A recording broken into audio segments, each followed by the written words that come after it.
अंतरायतिमिरोपशान्तये शान्तपावनमचिन्त्य वैभवं तं नरं वपुषि कुञ्जरं मुखे मन्महे किमपि तुन्दिलं महः शरणं करवाणि शर्मदं ते चरणं वाणिचराचरोपजीव्यं करुणामसृणैः कटाक्षपातैः कुरु माम् अम्बकृतार्थ सार्थवाहं शारदा शारदाम्भोजवदना वदनाम्बुजे सर्वदा सर्वदास्माकं सन्निधिः सन्निधिं क्रियात् विमलपटी कमलपुटी पुस्तकरुद्राक्ष शस्तहस्तपुटी कामाक्षि पक्ष्मलाक्षी कलित विपंची विभासी वैरिंची वागर्थाविव संपृक्तौ वागर्थ प्रतिपत्तये जगतः पितरौ वन्दे पार्वती परमेश्वरौ गुरवे सर्वलोकानां विषजे भवरोगिणां निधये सर्वविद्यानां दक्षिणामूर्तये नमः। नारायण समारंभां व्यासशंकर मध्यमाम् अस्मदाचार्य पर्यन्तां वंदे गुरुपरंपराम्। అందరూ ఒక్కసారి దేవస్మరణ చేసుకుందాం. శివాయ గురవే నమః. శివాయ గురవే నమః. శివాయ గురవే నమః. శివాయ గురవే నమః. శివాయ గురవే నమః. శివాయ గురవే నమః. శ్రీమాత్రే నమః. శ్రీమాత్రే నమః. శ్రీమాత్రే నమః. శ్రీమాత్రే నమః. శ్రీమాత్రే నమః. శ్రీమాత్రే నమః. శ్రీ విష్ణు రూపాయ నమః శివాయ. శ్రీ విష్ణు రూపాయ నమః శివాయ. శ్రీ కృష్ణ శరణం మమ. శ్రీ కృష్ణ శరణం మమ. నమో మహద్భ్యో ఋషిభ్యో గురుభ్యో నమః. భగవత్ స్వరూపమైన ఈ సభకు నమస్కారం చేసుకుంటూ ఆస్ట్రేలియా రాజధాని నగర వాసులు వారి సమక్షంలో వచ్చి మాట్లాడటం అనేది ఇది ప్రథమ పర్యాయం. ఆస్ట్రేలియా మాత్రం నాకు ఇది 5వసారి. మొట్టమొదట వచ్చినప్పుడు 2009లో సిడ్నీ మెల్బోర్న్ ప్రవచనాలకు వెళ్ళినప్పుడు సిడ్నీలో ఈ కార్యక్రమం నిర్వహించే డాక్టర్ సుందరం గారు తీసుకొచ్చారు నన్ను క్యాన్బెరా రాజధాని నగరం చూపించాలి. అప్పుడు ఇక్కడ కొంత నిర్మాణ దశలో ఉన్నటువంటి ఒక వెంకటేశ్వర మందిరాన్ని చూసిన జ్ఞాపకం ఉంది. అది జరిగి ఇప్పటికి 11 ఏళ్ళు అవుతుంది. ఆ తర్వాత మళ్ళీ నేను 5 పర్యాయాలు ఆస్ట్రేలియా రావడం మాత్రం జరిగింది. అది ప్రధానంగా సిడ్నీ మెల్బోర్న్ పెర్త్ ఈ ప్రాంతాల్లో పర్యటన చేస్తూ ప్రవచనాలు ఇస్తూ ఉన్నాను. కానీ క్యాన్బెరా వచ్చే అవకాశం లభించలేదు, నాకు సమయం చిక్కలేదు. అయితే సుమారు 2 ఏళ్ల క్రితం వచ్చినప్పుడు మాత్రం ఇక్కడ నుంచి వేమూరి మనోహర్ గారు సుధ గారు సిడ్నీ ప్రయాణం చేసి వచ్చి మీరు ఈసారి ఎలాగైనా క్యాన్బెరా రావాలి అంటే ఒక్క పూట అవకాశం దొరికింది. అది విశ్రాంతికి వచ్చి వెళదాం అనుకున్నది కాస్త ప్రవచన రూపంలో అందరినీ పలకరించడానికి ఒక అవకాశంగా మరచేరు వాళ్ళు. వారి మాట అందుకుని స్పందించి వచ్చినటువంటి సహృదయులు మీరందరూ. ఇది పని దినాలు అయినప్పటికీ కూడా ఇంత సంఖ్యలో మీరందరూ రావడం అనేటువంటిది సనాతన ధర్మంపై ఆధునిక కాలంలో కూడా గౌరవం ఉందని చెప్పడానికి ఇంతకంటే నిదర్శనం కావాలి. ఏ విషయమైనా ఎన్నో విషయాలు ఉన్నాయి చెప్పుకోవాలంటే. ఇక్కడున్న కొంతమంది నాకు కొత్త, కానీ వాళ్ళకి నేను కొత్త కాదు అనుకుంటున్నాను. ఎందుకంటే నా వింటూ ఉండిన అలవాటు ఉన్నవారు కొన్ని వాళ్ళ ముఖాలు చూస్తూ పోల్చుకుంటున్నాను. నేను వింటున్న వాళ్ళ వదనాలు ఎలా ఉంటాయి, వినని వాళ్ళ వదనాలు ఎలా ఉంటాయి పోల్చుకునే శక్తి కొంచెం ఉంది, అనుభవం ఉంది. వింటున్న వాళ్ళు ఉన్నారు, వినని వాళ్ళు ఉన్నారు, అన్ని రకాలు ఉంటారు. అందరికీ ధర్మంపై గౌరవం ఉంది, అది చాలా సంతోషమైనటువంటి అంశం. ఇక్కడ ఆధునిక యుగంలో సనాతన విలువలు అనే విషయం గురించి మాట్లాడమని కోరుకున్నారు. ఇప్పుడు ఇందులో 2 పదాలు ఉన్నాయి మనకు, ఆధునికం, సనాతనం. ఇంకో పదం ఉంది ఇందులో పెట్టలేదు కానీ పురాతనం మరొకటి. అంటే ఆధునికాన్ని అధునాతనం అందాం. అధునాతనం, పురాతనం, సనాతనం అని 3 పదాలు మనకున్నాయి. అధునాతనం అంటే మోడర్న్. ఇది చాలా చిత్రమే. ఇటు తిరుక్కోండి, డోంట్ మూవ్.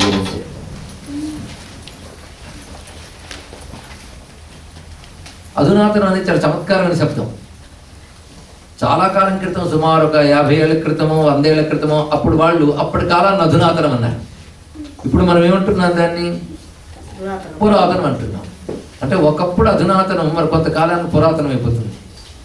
ఇప్పుడు మనం పురాతనం అంటున్నది అప్పటికి అధునాతనం కనుక అధునాతనానికి ఫిక్స్ స్టెప్ కాదేం కది, మారిపోతూ ఉంటుంది. ఇక్కడ ఇక సనాతనం అనే శబ్దం ఉంది.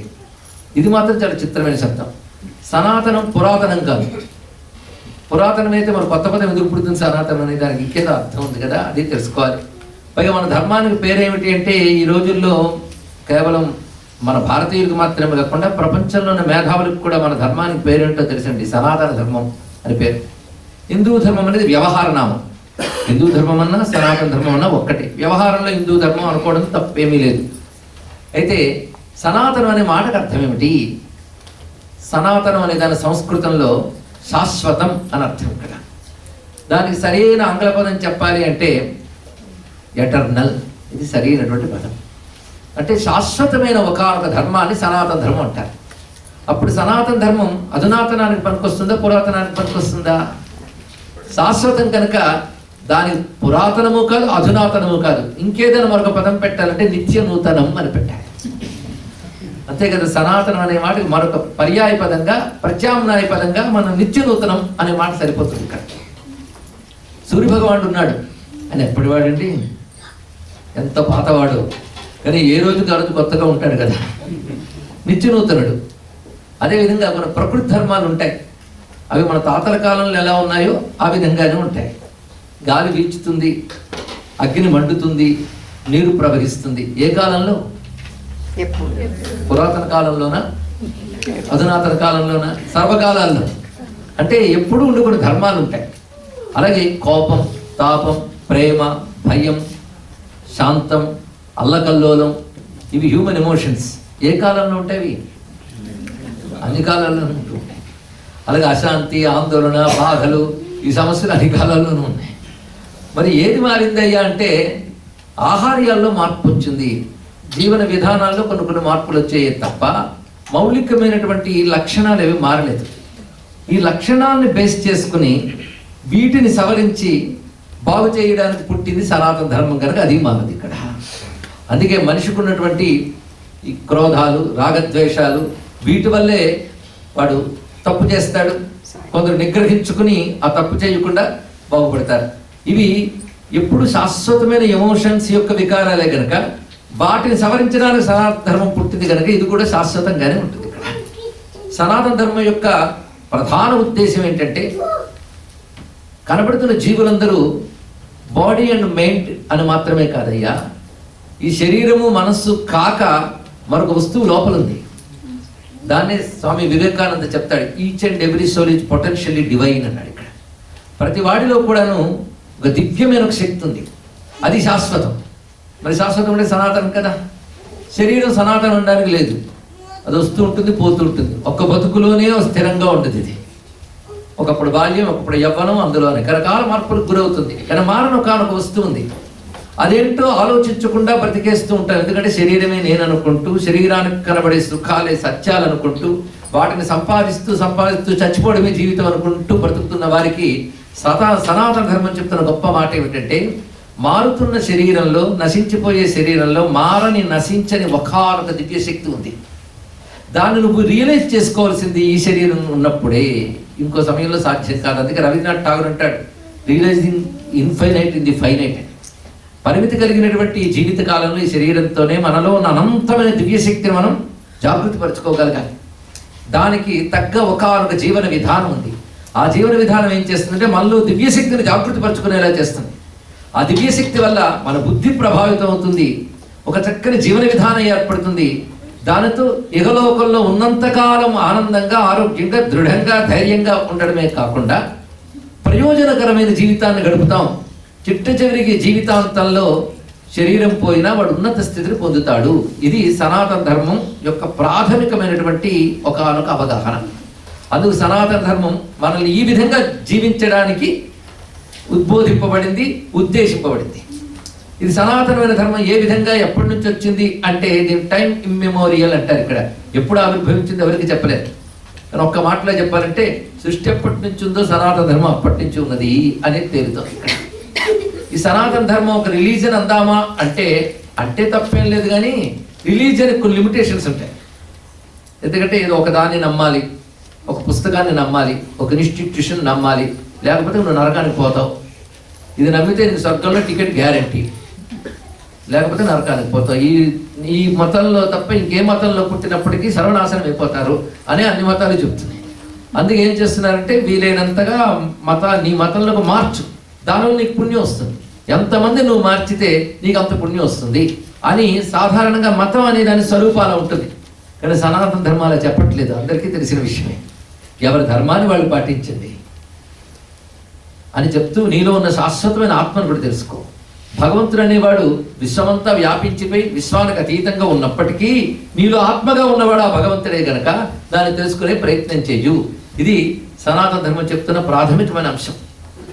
నీలో ఆత్మరూపుడైన భగవంతుని తెలుసుకోవడానికి ఆలోచన విధానంలో మార్పు ఉండాలి, నీ జీవిత విధానంలో మార్పు ఉండాలి, నువ్వు చేసిన పనుల్లో ఒక పద్ధతి ఉండాలి. ఆ పద్ధతి, ఆ క్రమశిక్షణ ఏదైతే ఉన్నదో దానిని చెప్పడానికి సనాతన ధర్మం ప్రధానంగా కొన్ని గ్రంథాలు మనకు అందించింది. ఈ గ్రంథాల్లో మొట్టమొదటిది వేదం. ఆ వేదం ఒక మానవుడు రచించినటువంటి రచన కాదు, ఇది ముందుగా తెలుసుకోవాల్సింది. స్వామి వివేకానంద 1893లో మొట్టమొదటి విదేశాల్లో అడుగుపెట్టినప్పుడు అందరూ ఒక ప్రశ్న వేశారు, హిందూ మతం అంటే ఏమిటి? ఆయన మాట్లాడు దానికి వచ్చింది దాని తరపునే. ముందు ఆయనకు ఒక క్లియర్ కట్ డెఫినేషన్ ఉండాలి కదా. మనల్ని ఎవడైనా అడిగారు అనుకోండి హిందూ ధర్మం అంటే ఏమిటి అని ఏం చెప్తాం? అందరూ హిందువులమే కదా. హిందూ ధర్మం అంటే ఏం చెప్తారండి? అందరినీ సమానంగా చూసి రెస్పెక్ట్, ఇలా ఏవో చెప్తాం మనం. ఆ మాట అన్నింటిలోనే కనబడుతుంది. హిందూ ధర్మానికి కరెక్ట్ డెఫినేషన్ ఇచ్చినటువంటి స్వామి వివేకానంద ఏమన్నాడంటే, అనేక మంది మహర్షులు తపశ్శక్తితో వికసించిన అతీంద్రియ ప్రజ్ఞతో దర్శించిన శాశ్వత సత్యాల సమాహారమే హిందూ మతము. ఇది అద్భుతమైన నిర్వచనం. ఒక్కసారి చెప్తున్నాను, అనేక మంది మహర్షులు తపశ్శక్తి అంటే మనం చేయలేనిది అని అర్థం. ఇక్కడ దివ్యమైన ఒకానొక యోగం చేత బుద్ధిని ఏకాగ్రపరిచి తనలో ఉన్న ఒక ప్రజ్ఞని మామూలు భౌతిక స్థాయి నుంచి పైకి ఎదిగేలా చేయగా వికసించినటువంటి ప్రజ్ఞకి ఇంద్రియాలకు అతీతమైన కొన్ని సత్యాలు గోచరించాయి. ఆ గోచరించిన సత్యాలని ఋషులు మనకి వ్యక్తపరిచారు. అలా అనేక మంది మహర్షులు సమకూర్చినటువంటి ఆ సత్యాలు ఒక చోట సమాహారమైతే దాని పేరు సనాతన ధర్మం. దీనికి సోర్స్ వేదం. మొట్టమొదటిగా అసలు వేదం అనే శబ్దం కూడా నాలెడ్జ్ అనే పదానికి సంస్కృతంలో వేదం అనే చెప్పాలి. ఇక్కడ విద్ అనే ధాతువు నుంచి వచ్చింది. మన ఇంచుమించు విజ్డమ్ అనే మాటకి సరిపోతుంది ఇక్కడ. ఎందుకంటే ఆంగ్ల భాషకి మాతృకగా సంస్కృత శబ్దాలు చాలా కనబడతాయి మనకి. మాతృ, మదర్, భ్రాతృ, బ్రదర్, పితృ, ఫాదర్, ఒకటే చాలా చాలా ఉంటాయి. మీరు కొంచెం ఆలోచిస్తే మీకు దొరుకుతాయి అనుకోండి. 3 అంటే 3 కదా ఏ భాషలో? ఇంగ్లీష్లోను సంస్కృతంలో కూడా. దానికి లింగ్విస్టిక్స్ చాలా మాట్లాడతారు, అదని ఇప్పుడు చెప్పదలుచుకోలేదు. కానీ అదేవిధంగా ఇక్కడ కూడా మనం గమనించవలసిన అంశం అంటే విత్ అనగా విజ్డమ్, జ్ఞానం. ఋషులకి వచ్చినటువంటి జ్ఞానం. మామూలుగా ఒక లేమ్యాన్కి ఇంద్రియాలకి ఏది కనబడుతుందో అదే సత్యం. ఒక సైంటిస్ట్ ఇంకా ఎక్కువ ఆలోచిస్తాడు కదా, వీడికంటే వాడు గొప్పవాడు. కానీ వాడి ప్రజ్ఞ కూడా ఇంద్రియాలకి అందినదే ఒప్పుకుంటాడు, కానీ ఇంద్రియాలకు అందరిది ఒప్పుకోడు. ఇవాళ ఒప్పుకోలేదు, రేపు రీసెర్చ్ చేస్తే మళ్ళీ ఒప్పుకుంటూ ఉంటాడు ఇక్కడ. కానీ దయచేసి పిల్లల్ని ముందుకు పంపకండి పై విష్ణు. ఎందుకంటే ఇక్కడ మంచి ఆలోచన పర్లేని వారు ఉన్నారు. నేను నాకు కేటాయించిన సమయంలో మొత్తం సనాతన ధర్మం స్వరూపం చెప్పే ప్రయత్నం నేను చేస్తున్నాను. మంచి శ్రోతలు దొరికారు కనుక వినియోగించుకుంటాను. అందువల్ల మరి ఇంకోలా భావించవచ్చు. కదా కొంచెం ఋషుల అతీంద్రియ ప్రజ్ఞతో దర్శించినది. అందుకు సైన్సు, భౌతికవాదం వీటన్నిటి పైన అది ఉంటుంది. అది రెండింటిని ఒప్పుకుంటూనే పైది చెప్తుంది. అందుకే సనాతన ధర్మంలో మనం పరిశీలిస్తూ ఉంటే పైన చూడగానే ఒకప్పుడు అజ్ఞానం తోసిపుచ్చేసినవి ఇప్పుడు పరిశోధిస్తూ ఉంటే ఇది జ్ఞానంతో ఉన్నవి అని ఇప్పుడు అంగీకరిస్తూ ఇప్పుడిప్పుడే ఉంటే ఒక శతాబ్దాల కాలం ఏంది చాలా మంది అంగీకరిస్తూ ఉన్నారు ఇక్కడ. అంటే మనం పరిశీలించకుండానే పనికిరానివని వదిలేసినవి పరిశీలించి ఇంతకంటే పనికొచ్చే వస్తువు మరొకటి లేదని gamanisస్తూ ఉన్నారు అనేక మంది. దీన్ని బట్టి సనాతన ధర్మం ఏ యుగంలోనైనా సరే శాంతినిస్తుంది. పైగా అధునాతన యుగం అంతా డెఫినేషన్ ఏమిటి అంటే ఇప్పుడు మనం చూస్తున్న సైన్స్ అండ్ టెక్నాలజీ దీని ఇన్ఫ్లుయెన్స్ మన జీవితాల్లో బాగా ఉన్నది, అవునా లేదా? ఇక్కడ ఉన్నామే కానీ ఎంత కట్టు కూర్చున్నామో, ఎంత వేగం తీసి చూస్తామా అని అనిపిస్తుంటుంది. కాసేపు నిగ్రహించుకోవడం చాలా గొప్ప విషయం. ఒక సాంకేతికమైపోయి యంత్రాలకు పరిమితం అయిపోయినటువంటి యుగం. ఇది చాలా మంచి అభివృద్ధి. కానీ అదే సమయంలో మనం ఏం కోల్పోతున్నాము, ఏం పొందాలో కూడా తెలుసుకోవాల్సిన అవసరం ఉంది. ఈ అధునాతన యుగంలో ఈ సైన్స్ అండ్ టెక్నాలజీలో గ్లోబలైజేషన్ ఒక మాట వచ్చింది. అంటే విశ్వం అంతా ఒకటిగా ఏర్పడుతుంది. ఒక ఆవిష్కరణ ప్రభావం మరొక దాని మీద పడి భిన్న భిన్న సంస్కృతులు కూడాను కలగాపులుగా అవుతున్నటువంటి సమయం ఏర్పడింది. మంచిదే, ఎందుకంటే అందరం మానవ జాతే. మన ఋగ్వేదంలో మాట ఉంది, ఆనో భద్రాకృతవో యాంతు విశ్వతః అని. అంటే మంచి మంచి ఆలోచనలు అన్ని వైపుల నుంచి రాని అని ఒక అద్భుతమైన మాట చెప్పారు. కానీ మంచి ఆలోచన ఏదొచ్చినా మనం స్వీకరించాలి. మనకు పనికొచ్చేది ఏదైనా మనం స్వీకరిస్తాం, స్వీకరిస్తూ ఉన్నాం కూడా. అది కాల లక్షణం, మానవ లక్షణం. అదే సమయంలో శాశ్వతమైన ధార్మిక విలువలు ఏవైతే ఉన్నాయో వాటిని కోల్పోకుండా మనం పొందడం ప్రయత్నం చేయాలి ఇక్కడ. దానికి ఇటీవల కాలంలో అధునాతన అనుకుంటున్నాను కనుక అధునాతన జీవితంపై పాశ్చాత్య ప్రభావం చాలా ఉన్నది. భారతీయ జీవన విధానంపై కూడాను పాశ్చాత్యుల ప్రభావం చాలా ఉన్నది.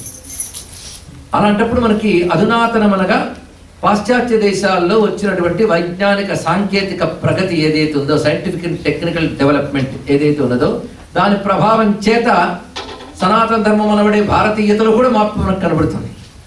కనుక ఈ సైన్స్ అండ్ టెక్నాలజీకి, ఈ వెస్టర్న్ థాట్కి ఆధారమైనటువంటి పాశ్చాత్య దేశాల్లో సనాతన ధర్మం ప్రభావం ఎలా ఉందో నేను చెప్పడం మొదలు పెడితే అధునాతన యుగంలో సనాతన ధార్మిక విలువలతో బ్రతకవచ్చు అని భావం మనకు కలుగుతుంది. ఎందుకంటే మనం పెద్ద పొరపాటు ఎక్కడ చేసామంటే మోడర్నైజేషన్ అంటే వెస్టర్నైజేషన్ అని ఎస్యూమ్ చేసేసుకున్నాం మనం. కనుక మోడర్నైజేషన్ అనగానే వెస్టర్నైజేషన్ మారిపోవాలి. ముందు రాగానే ఆ ఆహార్యం ముందు మార్చేసుకోవాలి. మనం వాళ్ళలా తయారవ్వాలి, వాళ్ళలా తిరగాలి. అయితే కానీ మనం మోడర్న్ కాదనుకున్నాం, అలాగా మారిపోయాం. అంటే మోడర్నైజేషన్ వెస్టర్నైజేషన్ ఒకటే అనుకుంటున్నాం. కానీ రెండు ఒకటే అనుకుంటున్న కాలంలో వెస్టర్న్ అనే దానికి మోడర్న్ అనేది ఒక పర్యాయ పదం అయిపోయి, మోడర్న్ అనే దానికి వెస్టర్న్ అనేది పర్యాయ పదమైన కాలంలో మనం మోడర్న్ అనుకుంటున్న వెస్టర్న్ దేశాల్లో ఏం జరుగుతుందో కొంచెం పరిశీలిస్తే ఒకనొక అద్భుతమైనటువంటి ఇతివృత్తం కొన్ని దశాబ్దాల క్రితం జరిగిన దాంతో కొన్ని ఎగ్జాంపుల్స్ చెప్తూ ప్రారంభిస్తున్నాను. పురాణాలు వాటిల్లోకి వెళ్ళే కంటే ముందు నిత్య జీవితంలో ఎలా దాని ప్రభావం ఉందో నేను చెప్పగలిగితే పిల్లలకి ముందు ఒకనొక ధైర్యం ఏర్పడుతుంది. వాళ్ళకి ధైర్యం కలిగించడానికి మనకు ధైర్యం ఏర్పడుతుంది. విశేషం ఏంటంటే వాళ్ళకి మనం అప్పుడప్పుడు అమ్మ గుర్తొచ్చినట్టు భారతదేశం గుర్తొస్తుంది. కుటుంబపు మధుర స్మృతులు బాల్యం గుర్తొచ్చినట్టుగా భారతదేశం సనాతన ధర్మ విలువలు గుర్తొస్తాయి. గుర్తొచ్చి మా పిల్లలు కూడా తెలుసుకోవాలి అంటూ మనం వాళ్ళకి మన భాష నేర్పాలని, మన సంస్కృతి నేర్పాలని అనేక మంది తల్లిదండ్రులు ఇక్కడ తపన పడుతున్నారు. అది చాలా అభినందించే దగ్గర. కానీ you have to speak in Telugu అంటే మాత్రం తెలుగు మాట్లాడితే తెలుసుకోండి. మొత్తానికి వాళ్ళకి కలిగించాలంటే వాళ్ళకి వచ్చిన సమస్య ఉంటే మనం అర్థం చేసుకోవాలి. ఇప్పుడు భారతదేశంలో ఇక్కడ కూడా పిల్లలు పూర్వంలో ఇంట్లో ఉండే సమయం తక్కువ, బయట తిరిగే సమయం ఎక్కువ.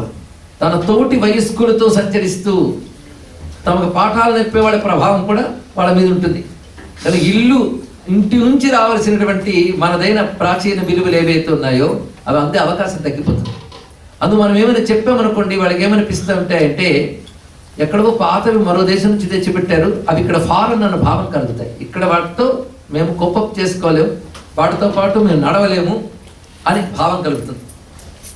అలాంటి వాళ్ళకి చెప్పడానికి ఏంటంటే నువ్వు ఏ సమాజం చూస్తూ ఏ సమాజం సనాతన విలువలతో నడవలేదు అనుకుంటున్నావో అదే సమాజంలో పుట్టినటువంటి భారతీయత వాసన కూడా లేనటువంటి వారు సనాతన ధర్మం చేత ఎలా ప్రభావితులయ్యారో వాళ్ళకి చెప్పాలి ఇక్కడ. అంతేగాని శంకరాచార్యులు ఏం చేశారు, రామానుజాచార్యులు వారు ఏం చేశారు, రామకృష్ణ పరమహంస ఏం చేశారు అంటే వాళ్ళందరూ అప్పుడు వాళ్ళు కదా అంటాం. కానీ ఇప్పుడు ఇక్కడ వాళ్ళు ఏం చేస్తున్నారు అనేది మీరు తెలుసుకుని పిల్లలకు అందిస్తే పిల్లలకు భావం కలుగుతుంది. ఏమిటంటే భారతదేశం రక్తం కూడా లేని వాళ్ళు ఈ దేశంలో పుట్టి పెరిగినటువంటి వారు ఆ సనాతన ధర్మ విలువలు తెలుసుకుని వాటితో ఇక్కడ బ్రతుకుతున్నారంటే ఆ రక్తం ఉన్న మేము హాయిగానే బ్రతకగలం ఇక్కడ అనే భావం వాళ్ళకి కలుగుతుంది. ఇది కలిగించడం కోసం కొన్ని ఉదాహరణలు మాత్రమే చెప్తున్నాను. అన్ని ఎగ్జాంపుల్స్ నేను చెప్పాలి అంటే వాళ్ళు చేసిన అనాలిసిస్ అంతా నేను చెప్పాలంటే కొన్ని రోజులు పడుతుంది. ఆ కొన్ని రోజులు తెలుసుకోవాల్సింది మీరు ఈ మాట వల్ల ప్రభావితమై తెలుసుకుంటే నాకు అదే చాలు. డాక్టర్ రాబిన్స్ అనే ఆయన రాశాడు పుస్తకాన్ని. అది చాలా చాలా పుస్తకాలు రాశాడు. ఇప్పుడు పర్సనాలిటీ డెవలప్మెంట్ కోర్సుల కింద అనేక చోట్ల స్టడీ చేస్తున్నారు. ఆయన అనేక చోట్లకి ఈ సక్సెస్ గురించి, అలాగే పర్సనాలిటీ డెవలప్మెంట్ గురించి, వీటి గురించి మాట్లాడడానికి పిలిపిస్తున్నారు. మేనేజ్మెంట్ స్కిల్స్ గురించి, ఇత్యాదుల గురించి. ఆయన చెప్తున్నవన్నీ భారతీయ సనాతన ధార్మిక విలువలే. ఆశ్చర్యం. ఆ మధ్య ప్రొఫెసర్ కేవి అనేటువంటి ఆయన ఒక అద్భుతమైన జీవితం గురించి కొన్ని స్టెప్స్ రాస్తూ 6 వాల్యూములు తీసుకొచ్చాడు. దానిలో ఆయన చూపించిందంతా కూడాను ఒక వ్యక్తి జీవితంలో ఎదగాలంటే ఎలా ఉండాలి అని చెప్తూ ఆయన ఇచ్చిన ఉదాహరణలు భగవద్గీతలో అనేక శ్లోకాలు. ఇది ఒక ఆశ్చర్యకరమైన అంశం. మనకు కొద్ది కాలం క్రితం గ్లోబల్ గీతా కన్వెన్షన్ అనేటువంటిది ఒకటి అమెరికాలో జరిగింది. అది 3 చోట్ల జరిగిందండి. వర్జీనియాలో జరిగింది, తర్వాత కాలిఫోర్నియాలో శాన్ హోజే ప్రాంతంలో జరిగింది, తర్వాత లాస్ ఏంజలస్లో కూడా జరిగింది. అది జరిగింది టెంపుల్స్లో కాదు, యూనివర్సిటీలో జరిగింది. అంటే అకాడమికల్గా దాన్ని మాట్లాడడానికి వచ్చిన వాళ్ళందరూ అమెరికన్ ప్రొఫెసర్స్. అందులో ఇండియన్ వ్యూ ఆఫ్ థాట్ ఉన్న వాళ్ళు కొద్దిమంది ఉన్నారు, కానీ అందరూ అమెరికన్ ప్రొఫెసర్సే వచ్చినటువంటి వాళ్ళు. ఇండియన్స్ తక్కువ అందులో పేపర్స్ సబ్మిట్ చేసిన వాళ్ళల్లో. అందులో ఒక ఆయన న్యూజెర్సీ నుంచి వచ్చిన ఒక ప్రొఫెసర్ చెప్పిన మాట ఏమిటంటే, పిల్లలకి కేవలం మేము మోడర్న్ ఎడ్యుకేషన్ పెడతాం, టెక్నాలజీ సైన్స్ నేర్పుతున్నాం, ఏదో మిస్ అవుతున్నాం అనిపిస్తుంది. ఎందుకంటే మనిషి సంపాదించాలి, సుఖపడాలి అని మాత్రమే అనుకుంటున్నాడు. వీటిని మించిన వాల్యూస్ మానవుడికి కావాలి.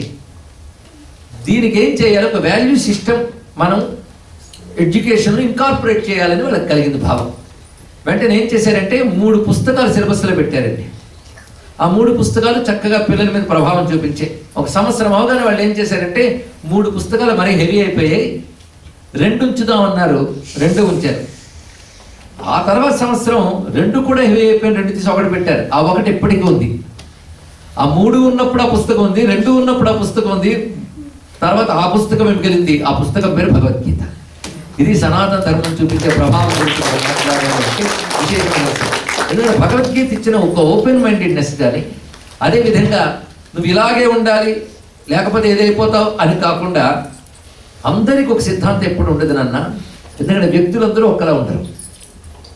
సత్యం ఒక్కటే, కానీ జీవులు ఒక్కటి కాదు. ఒక్కొక్కడిది ఒక్కొక్క మైండ్ సెట్, ఒక్కొక్కడిది ఒక్కొక్క ఎనర్జీ లెవెల్, ఒక్కొక్కరు ఒక్కొక్క రకంగా ఉంటారు. ఒక్కొక్కరికి ఒక మార్గం మీద రుచి కలుగుతుంది. కనుక వారికి రుచికరమైన మార్గంలో వారు తరించడానికి సనాతన ధర్మం ఏం చెప్పింది? మళ్ళీ వాడికి ఇష్టం వచ్చిన మార్గం ఎంచుకోవడం కాదు, వాడికి అభిరుచికి తగ్గట్టు ఒక మార్గం మళ్ళీ సనాతన ధర్మం చెప్పాలి. మన అభిరుచి ఎంత ముఖ్యమో మనం ఎంచుకునే మార్గం కూడా అంత మంచిది. ఎందుకంటే మనం సరిగ్గా ఒక జంక్షన్లో ఆగాం, మనం వెళ్ళవలసిన డెస్టినేషన్ తోవేదో తెలియలేదు. అప్పుడు మనకి ఏదో తోచిన తోవలు వెళ్ళిపోకూడదు. ఏదో ఈ తోవలు వెళ్ళిపోదాం, నాకు ఇది నచ్చింది అని వెళ్ళిపోతే గమ్యానికి వెళ్తామండి. ఇక్కడ మనకు సరైన డైరెక్షన్ కావాలి. అందుకే మనం ఎంచుకునే తోవైనప్పటికి కూడా అది సత్యమైన త్రోవాలి. ఇది సత్యం అనేది ఎవరు తెలియజేస్తారు? దాంతో అనుభవం ఉన్నవాళ్ళు తెలియజేస్తారు. ఆ అనుభవం ఉన్న వాళ్ళని ఋషులు అంటారు.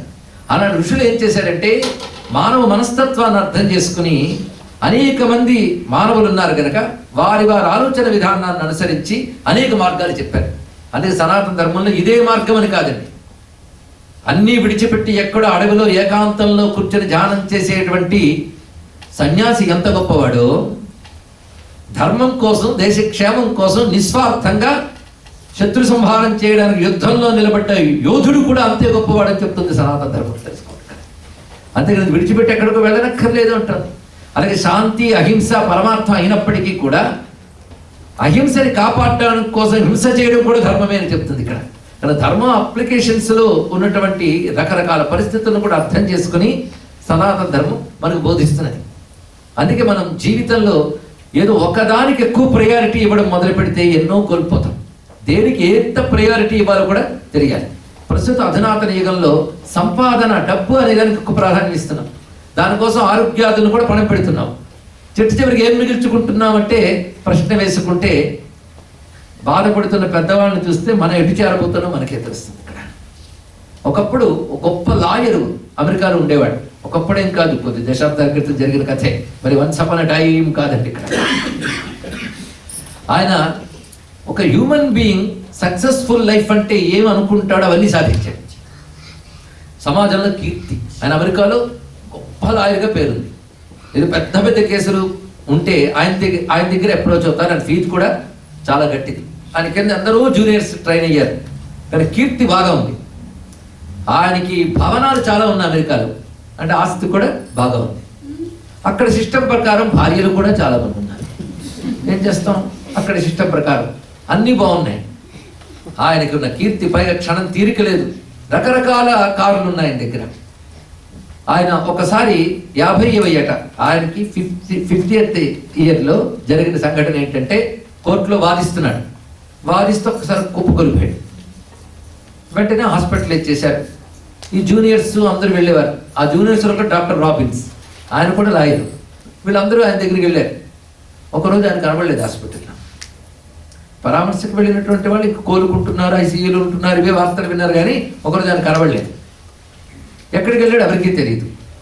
ఇంకా ఎవరి మానాలు వాళ్ళు కొద్ది రోజులు అనుకుంటారు, ఎవరి పనులు వాళ్ళు పడిపోతారు, అంతే కదండి. ఎవరి కోసం జీవితాంతం ఏడుస్తారు చెప్పండి. ఇక్కడ ఎవరి పనుల్లో వాళ్ళు పడిపోయారు. కొంతకాలం అయింది. ఆ జూనియర్స్ ఇప్పుడు సీనియర్లు అయ్యారు. డాక్టర్ రాబిన్స్ ఒక సీనియర్ అడ్వకేట్ అయ్యాడు. ఆయన ఒకసారి కోర్టులో అప్పుడే ఒక కేసు పని చూసి అలసిపోయి తన క్యాబిన్లో విశ్రాంతి తీసుకుంటున్నాడు. అప్పుడు అతని అటెండర్ వచ్చి, మీకోసం ఎవరు కలవాలని వచ్చారండి. ఎవరయ్యా? 30 ఏళ్ళు కుర్రాడండి, మీకోసం వచ్చాడు అన్నాడు.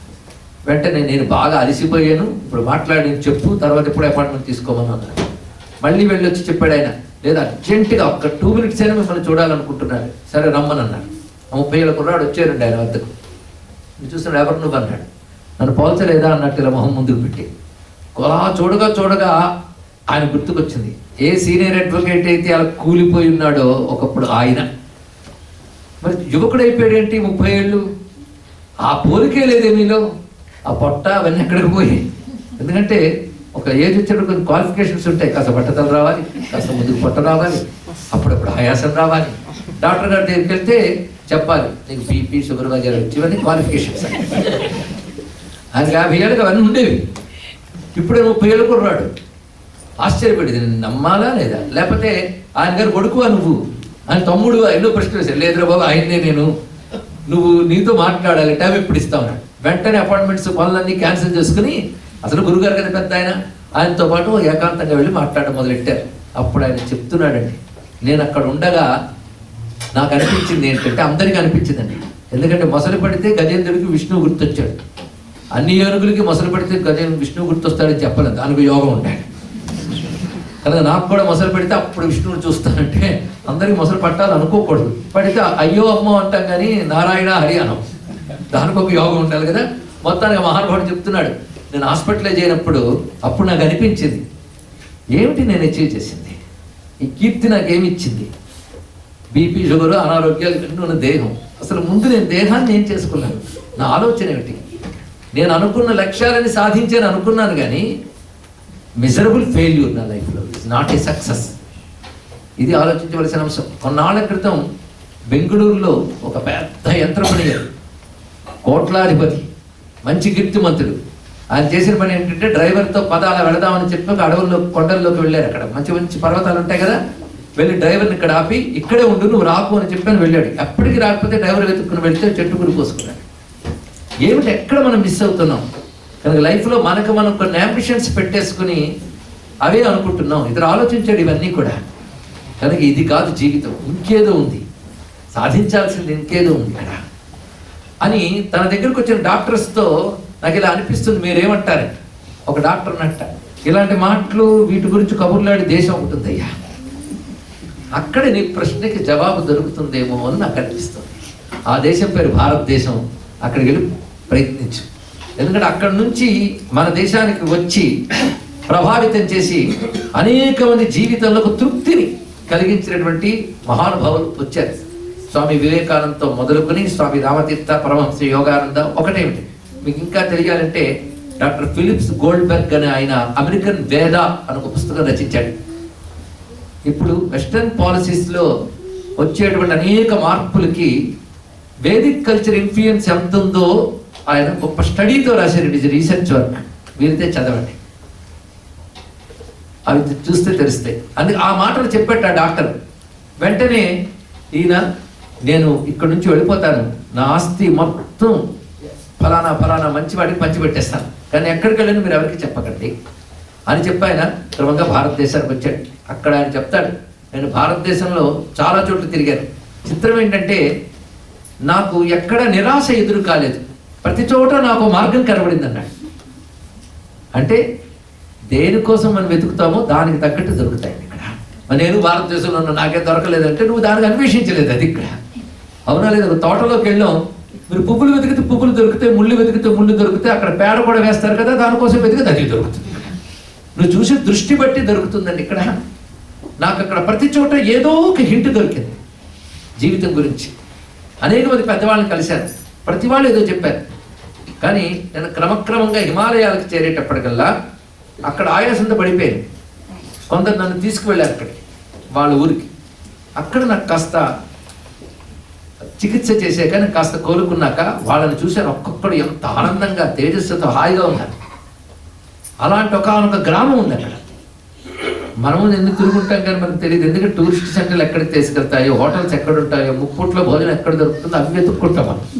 వీటి కోసం వెళ్ళాం కదా. మొత్తానికి ఈయనకి వాళ్ళు ఒక జీవన విధానం చెప్పారు. అది భారతదేశంలోని యోగ రూపమైనటువంటి జీవన విధానం. వాళ్ళ అధీనంలో ఆయన ఉంటూ దాన్ని ప్రాక్టీస్ చేశాడు. అది చేయగా చేయగా ఆయనలో అనేక రుగ్మతలు పోయాయి. రుగ్మతలకి మందులు చికిత్స అని మన శాస్త్రం చెప్పదండి, అది ఒక భాగం మాత్రమే, ఇంకా చాలా ఉన్నాయి. జీవన విధానంలో మార్పు రావాలి. నీలో ఉన్న దివ్యశక్తి నువ్వు జాగృతి పరచుకోగలిగితే అద్భుతాలు సాధించగలవు. అనేక మంది మహర్షులు తపస్సులు మనలాంటి మానవులే, కానీ అద్భుతాలు ఎందుకు సాధించగలిగారంటే ప్రతి వాడిలో దివ్యశక్తి ఉంటుంది, కానీ దాన్ని వాడుకోవడంలో ఉంటుందండి. ఇప్పుడు నాకు సెల్ ఫోన్ ఇస్తారు మీరు, నాకు రెండే తెలుసు, దానిలో ఫోన్ తీసుకోవడం, ఫోన్ చేయడం. కానీ దానిలో చాలా ఉంటాయని నాకు తెలియదు. దానిలో నేర్పరితనం ఉన్నవాడు ప్రపంచం మొత్తాన్ని దీంతో నడపగలడు. తెలియని వాడు ఏం చేస్తాడు, వచ్చిందంత తిరిగి వాడుకుంటాడు. ఒక పరికరం దాని జ్ఞానం తెలియకపోతే పరిమితంగానే వాడుకుంటాం. అలాగే భగవంతుడు ఇచ్చిన శరీరం అనే పరికరంలో ఎన్ని అద్భుతాలు ఉన్నాయో తెలుసుకోలేకపోతే దేనికి వాడుకుంటాం అంటే తినడానికి, తిరగడానికి, ఎంజాయ్ చేయడానికి వాడుకుంటాం. కానీ ఎన్ని అద్భుతాలు సాధించవచ్చు జీవితంతో అనే దానికి విధానాలు ఈ శరీరంతో సాధించేవే. మన ఋషులు మహాత్ములు ఈ శరీరంతో సాధించారు. అందుకని ఎక్కడికి వెళ్ళి మన బాడీ తొడుక్కొచ్చారా, కనుక నువ్వు కూడా సాధించవచ్చు. అలాంటి ఒక ఇన్స్పిరేషన్తో పాటు వాళ్ళ గైడెన్స్లో అతడు ప్రాక్టీస్ చేసి అత్యద్భుతమైన ఆలోచన విధానం, ఆనందకరమైన జీవన విధానం పొంది కేవలం డబ్బు సంపాదించుకోవడాల్లోనూ, ఆస్తులు పోగు చేసుకోవడాల్లోనూ, పిల్లలను కూడా ఆ డైరెక్షన్లో పెంచి పోషించడాల్లోనూ నిజమైనటువంటి జీవన పరమార్థం లేదని గ్రహించి ఆయన ఎన్నో అద్భుతాలు సాధించగలిగాడు. అవి వచ్చి తిరిగి ఇతనికి చెప్తూ, నేను నీకు లెసన్స్ చెప్తాను, వాటి ఆధారంగా ప్రపంచాన్ని జాగృతపరచు, జీవితం అంటే ఏంటో చెప్పు అని చెప్పి ఆయన బోధించట. అప్పటి నుంచి డాక్టర్ రాబిన్స్ తన ఉద్యోగానికి రాజీనామా చేసి ఆయన చెప్పినటువంటి ఆ వాల్యూస్ ఏవైతే ఉన్నాయో వాటిని ప్రచారం చేస్తూ అనేక మంది జీవితాల్లో ఒక ఆలోచన విధానంలో మార్పు తీసుకొచ్చారు. ఇది the mark who sold his Ferrari అనేటువంటి పుస్తకంలో మీకు తెలుస్తుంది, చాలా మందికి తెలిసే ఉంటుంది. అదేవిధంగా మైకేల్ డానినో అనేటువంటి ఒక జర్మన్ మేధావి స్వామి అరబిందో రచనలకు ప్రభావితుడై, అరబిందో మహర్షి చాలా మంది తెలిసి ఉంటారు. ఒక్కసారి పిల్లలు గుర్తు చేయండి, అలాంటి గ్రేట్ పర్సన్స్ మనకున్నారు. మనం నిర్లక్ష్యంగా చూస్తున్నది వాటి స్టడీ చేసి పనికిరానిదని కాదు, ముట్టుకోకుండానే పనికిరాని అనేసుకున్నాం. దానికి కారణం పాశ్చాత్య వ్యామోహం తప్ప మరొకటి కాదు. ఎందుకంటే చాలా కాలం క్రితం విదేశంలోనే ఒక తల్లి అన్నది, మా పిల్లలు ఉన్నారే వాళ్ళకి రీజనింగ్ ఎక్కువ అండి, అవి చెప్తే వాళ్ళు ఏదైనా చేస్తారు కానీ రీజనింగ్ చెప్పలేకపోతే వాళ్ళు చెయ్యరు, వై వాట్ అని అడుగుతారండి అని చెప్తూ, మా పిల్లాడికి దీపం వెలిగించురా బాబు అంటే వై అని అడుగుతాడండి, ఏం చెప్తాను రీజను అన్నది ఆవిడ. అప్పుడు నేను సమాధానం చెప్పాను, మీరు అన్నిటికీ రీజనింగ్ చెప్తే 4 ప్రవచనాలు చెప్పుకుని తిరిగేవారు, మీరు చదివిన సబ్జెక్ట్ వేరు, ఈ సబ్జెక్ట్ వేరు. నేను రీజన్ లేదని కాదు, ఉంది, కానీ ఆ సబ్జెక్ట్ చదవలేదు. ఒక మెడిసిన్ తీసుకుంటారు, పిల్లడు అడుగుతాడు, ఇది వేసుకున్నంత మాత్రం రోగం తగ్గిపోతుందా ఏంటి, చూడడానికి తెల్లని బిళ్ళ అంటారు. అప్పుడు ఏం చెప్తారు పిల్లాడికి? దానికంటూ ఒకటి ఉంది, నమ్మి వేసుకోవడమే తప్ప అప్పుడు ఏం చేస్తాం. అయితే అప్పుడు ఆ తల్లికి సమాధానం చెప్పడం మాత్రం జరిగింది. అమ్మ దీపం వెలిగించమంటే వై వాట్ అంటాడు మీ పిల్లాడు, సంతోషం. కానీ బర్త్డేలో కొవ్వొత్తులు ఊది కేక్ కట్ చేస్తారు కదా, అప్పుడు ఊదమన్నప్పుడు వై వాట్ అంటున్నాడా? చెప్పండి, ఎందుకు ఊదాలని అడిగాడా? దీపం వెలిగించాలంటే ఎందుకు అడిగాడు. మరి రీజనింగ్ అనేది వాడి నేచర్ అయితే అది ఇక్కడ కూడా అప్లై అవ్వాలి కదా. మరి ఎందుకు ఉదాహరణ ఎందుకు అనలేదు? కేకే ఎందుకు కట్ చేయాలి, నువ్వు చేసే దిబ్బరెట్ ఎందుకు కట్ చేయకూడదు అడిగాడా? అక్కడ అడగలేదు, ఇక్కడ అడిగాడంటే అర్థం ఏంటండి? వాడికి దీని మీద గౌరవం ఉంది, దీని మీద నిర్లక్ష్యం ఉంది, అంతగా తప్ప రీజనింగ్ కాదు. మేధాశక్తిని మురిసిపోకండి, ఇది తెలుసుకోండి. కనుక రీజనింగ్ అనేది మనం మెచ్చేసుకోవాల్సిన విషయం కాదు, ఇది ఆలోచించవలసిన అంశం ఇక్కడ. అందుకు ముందు గౌరవం విలువ ఏర్పడాలి. అన్నీ తెలిసి చేస్తానంటే జీవితం అయిపోతుందండి. ఇక్కడ తల్లి భోజనం పెట్టేటప్పుడు నాయన ఇందులో ఏ విటమిన్ ఉంటుంది, బి విటమిన్ ఉంటుంది పాఠాలు చెప్పి భోజనం పెట్టదు. ముందు భోజనం పెట్టి వాడు ఒళ్ళు బాగుపడ్డాక పాఠాలు నేర్చుకుంటాడు అన్నా లేదు ఇక్కడ. అందుకే కొన్ని విలువలు ప్రేమగా నమ్మి ఆచరించడంలో ఉన్న ఆనందం వేరండి. అన్నిటికీ కారణాలు తెలుసుకుని వెతుకుతూ ఉంటే అది బాగుండదు. తల్లి పిల్లాన్ని ప్రేమిస్తుంది, ఎందుకు ఏం చెప్తాం? ఒక కెమికల్ రియాక్షన్ ఉంటుంది దాంట్లో అని సైన్స్ చెప్పారు అనుకోండి, వినడానికి కూడా బాగోదు. అన్ని సైంటిఫిక్ రీజన్తో జీవితం గడుపుతుంటే పిచ్చిగా ఉంటుంది. కొన్నింటిలో ఉన్న ఆనందాలు అలాగా ప్రశ్నించకుండా అనుభవించడంలో కొన్ని ఆనందాలు ఉంటాయి. అది విశేషం. ఎందుకంటే ఒక అద్భుతమైన ఆర్టిస్ట్ పాయింట్ ఉండేవాడు. నేను ఈ మధ్య కలిశాను, కుర్రవాడే, మంచి పాయింట్, కానీ అతను గొప్ప సైంటిస్ట్ అయిపోయి పోయిట్ రాయడం మనిషి అంట. ఎందుకురా మానేసావు అంటే సైంటిఫిక్ వ్యూతో చూసి ఇంక పోయిటరీ పోయిందని అంట. అంటే ఒక అందమైన పువ్వు వికసించింది, వికసించగానే ఎన్నో భావాలు వచ్చాయి. ఏమైనా అది అన్ని రకాలుగా దాని అందం హృదయంలా విచ్చుకుంది, ఇవన్నీ చెప్పాడు. ఇప్పుడు చూస్తే అందులో ఏ కెమికల్ ఎలా ఉంది, దేని రియాక్షన్ అవే తోడుస్తున్నా కానీ తట్టట్లేదండి అన్నాడు ఇక్కడ. అయితే ఇప్పుడు చెప్పండి, ఆర్ట్ వేస్టా? ఒక మంచి పోయిటరీ కానీ, ఒక మంచి మ్యూజిక్ కానీ, మంచి సాహిత్యం కానీ వ్యర్థమా? కాదు. కానీ సైన్స్కి దానికి పొసకపోవచ్చు. అంటే హ్యూమన్ బ్రెయిన్ యొక్క కంట్రిబ్యూషన్లో ఆర్ట్దే, సైన్స్దే. అది ఆనందించవలసిందే. అంటే ఒక ఆయన కూర్చి సంగీతం ఆలాపన చేస్తున్నాడు, ఆనందం కొంత తలపాడు, ఏముందందులో చెప్పు ఆనందించడానికి అంటాడు పక్కవాడు. మీరు ఏం చెప్తారో చెప్పండి ఇక్కడ అని ఆలాపన చేశాడు. ఏంటంటే దానికి ఆనందించాలా అన్నాడు. వాడికి ఏం చెప్తారు మీరు చెప్పండి ఇక్కడ అంటే అది గ్రహించగలక ఒక హృదయం ఉండాలి. అలాగని సైంటిస్ట్ ఆర్ట్ని ఎంజాయ్ చేయడం చెప్పడానికి లేదు. కానీ రెండు డిఫరెంట్గా ఉన్నా తనలోనే రెండు ప్లాట్ఫామ్లు వేసుకున్నాడు, రెండు ట్యాక్స్ ఉన్నాయి ఇక్కడ, ఆర్ట్ సైన్స్. ఇది రెండు గొప్పదే, కానీ రెండు అప్రోచ్ వేరు. ఒక పువ్వుని ఒక ఆర్టిస్ట్ అప్రోచ్ వేరు, ఒక సైంటిస్ట్ అప్రోచ్ వేరు. ఈ రెండింటి పేరు మరుగుడు ఉన్నాడండి, ఫిలాసఫర్. వాడి అప్రోచ్ మరొకలా ఉంటుంది, తాత్వికమైనటువంటి అప్రోచ్. ఇక్కడ మూడుగా కనబడుతున్నాయి కదా, ఈ మూడింటిని కలిపేది ఏదైనా ఉందా? మూడింటిని యాక్సెప్ట్ చేయాలి, మూడు గొప్పవే. కానీ మూడింటిని పరస్పరం కాంట్రడిక్టరీ కాకుండా మూడింటిని కలిపేది ఏదైనా ఉందా అని ప్రశ్న వేస్తే ఎందుకు లేదు నైనా ఒకటి ఉంది అన్నాడు ఒక పెద్ద ఆయన. ఆ పెద్ద ఆయన పేరు రామకృష్ణ పరమహంస. ఆయన అడిగిన ఆయన పేరు స్వామి వివేకానంద. ఆ పెద్ద ఆయన చెప్పింది ఏంటంటే ఆర్ట్స్, సైన్స్ అండ్ ఫిలాసఫీ ఈ మూడింటిని అందంగా బ్లెండ్ చేసిన దాన్ని సనాతన ధర్మం అంటారు అని అద్భుతంగా చెప్పాడు ఇక్కడ. అందుకే ఇప్పుడు వాళ్ళు త్యాగరాజ చిత్రం పాడారు. సంగీత దృష్టిలో చూస్తే రాగం ఏమిటి, వాళ్ళు ఎంత అందంగా సంగతులు వేశారు, గమకాలు వేశారు. ఒక మ్యూజిక్ పరంగా చూస్తే ఎంత ఆనందం కలిగింది. అదే సమయంలో వాళ్ళు దేవాదిదేవ సదాశివ అనగానే శివుడు ఒక్కసారి మనసులో మెదిలేడు. ఆ వచ్చేటప్పటికల్లా ఆ సంగీతంలోంచి ఒక పయస్ భావం మనకు వచ్చింది ఇక్కడ. ఒక పవిత్రమైన వాడు, ఒక మహాశక్తివంతుడైనటువంటి వాడు, సర్వ విశ్వాన్ని నడిపేటువంటి ఒక భగవత్ చైతన్యం ఆ సంగీతం నుంచి అందుకున్నాం. అందుకోగానే మనకు అనుభూతి కలిగింది, మనకు ఆ శివుడు ఉన్నాడు అని మన మనస్సు ఆ గొప్ప చైతన్యంతో అనుసంధానం కాగానే గొప్ప ఆనందం కలిగింది. డివైన్ ఎనర్జీ దాన్ని తలంచుకోగానే ఒక ఆనందం కలిగింది. అది భావించడం వల్ల కలిగిందా, నిజంగా శివుడు వచ్చాడా పక్కన పెడదాం, కలిగిందా లేదా అది గమనించండి. ఒకరు చూడగానే ప్రేమగా చూస్తారు. అది దేనివల్ల ఉంటుంది, అది నీ మానసిక భావమేమో, అది నిజమేంది కాదేమో. అంటే ఏమిటండి, మానసిక భావమైన అనుభవమేగా. అలా ఒక సంగీతం ద్వారా మనం పొందగలిగాం. అదొక శిల్పం, ఒక కావ్యం. అమ్మల కన్నయ్యమ్మ పద్యం చదివారు పెద్దవారు, ఎంత అందమైన పద్యం అండి. నేను నాస్తికుణ్ణి అని మరి చాదస్తపు నాస్తికుడు అయితే ఆస్వాదించడేమో కానీ అసలు చాదస్తం లేకపోతే పద్యం మీద ఎంత ఆనందించవచ్చు. ఎంత అందమైన పద్యం రచించారు మా పోతన గారు. అమ్మల కన్నయ్యమ్మ ముగురమ్మద మూలపుటమ్మ చాలా పెద్దమ్మ సురారులమ్మ కడుపారడి పుచ్చడి అమ్మ తన్నులో నమ్మిన వెల్పుటమ్మల మనమ్ముల నుండి అమ్మ దుర్గ మాయమ్మ కృపాబ్ధి ఇచ్యుత మహత్వ కవిత్వ పటుత్వ సంపదల్. అది అంత అందమైన పద్యం అండి. అది గ్రేట్ లిటరరీ వర్క్స్, సాహిత్యం. అందులోంచి మనకు అనుభూతి వచ్చింది.